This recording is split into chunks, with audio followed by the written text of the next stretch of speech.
یمن کے شہر صنعا سے 2 کوس دوری پر ایک باغ تھا جس کا مالک انتہائی نیک اور سخی آدمی تھا۔ اس کا یہ دستور تھا کہ وہ جب پھل توڑتا تھا تو فقراء اور مساکین کو دعوت دیا کرتا تھا اور ان سے یہ کہا کرتا تھا کہ جو پھل ہماری جھولیوں میں آ کر گرے وہ تو ہمارا ہے، اور اس کے علاوہ جتنا بھی پھل جھولیوں کے علاوہ گر جائے وہ سب تمہارا ہے۔ تو اس طرح فقراء اور مساکین کو اس کے باغ سے اچھا خاصا پھل مل جایا کرتا تھا۔ جب اس شخص کا انتقال ہو گیا تو اس کے بیٹوں نے آپس میں مشورہ کیا کہ ابا جان جو سخاوت کیا کرتے تھے، اگر ہم بھی وہ سخاوت کریں گے تو ہمارا مال کم ہو جائے گا۔ چنانچہ انہوں نے یہ فیصلہ کیا کہ جب پھل توڑنے کا وقت آئے گا ہم فقراء اور مساکین کو دعوت نہیں دیں گے، بلکہ سورج نکلنے سے پہلے ہی ہم اندھیرے میں جا کر اپنے پھلوں کو توڑ لیں گے اور فقراء و مساکین کو ایک پھل بھی نہیں دیں گے۔ اللہ رب العالمین کو ان کی یہ نیت پسند نہیں آئی۔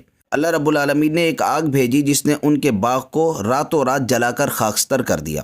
صبح کے اندھیرے جب وہ اپنے باغ میں پہنچے تو دیکھ کر حیران رہ گئے۔ ایک بھائی نے کہا کہ ہم شاید راستہ بھٹک گئے اور ہم کسی اور باغ میں آ گئے۔ تو جو ان میں نیک طبیعت کا بھائی تھا اس نے کہا کہ ہم بھٹکے نہیں ہیں بلکہ ہم محروم کر دیے گئے۔ اب انہیں اپنی غلطی کا شدت سے احساس ہوا اور اللہ رب العالمین کی بارگاہ میں توبہ کرنے لگے۔ اللہ پاک نے ان کی توبہ کو قبول کر لیا، ان کو اس باغ کے بدلے میں اس سے بھی زیادہ اچھا باغ عطا فرمایا۔ یہ واقعہ ہمیں سکھاتا ہے کہ اللہ کی راہ میں دینے میں ہمیں کنجوسی نہیں کرنی چاہیے۔ اگر ہم اللہ کے دیے ہوئے مال کو اس کی راہ میں خرچ کریں گے تو اللہ پاک دنیا میں بھی اس کا پھل عطا فرمائے گا اور آخرت میں بھی اس کا اجر عطا فرمائے گا۔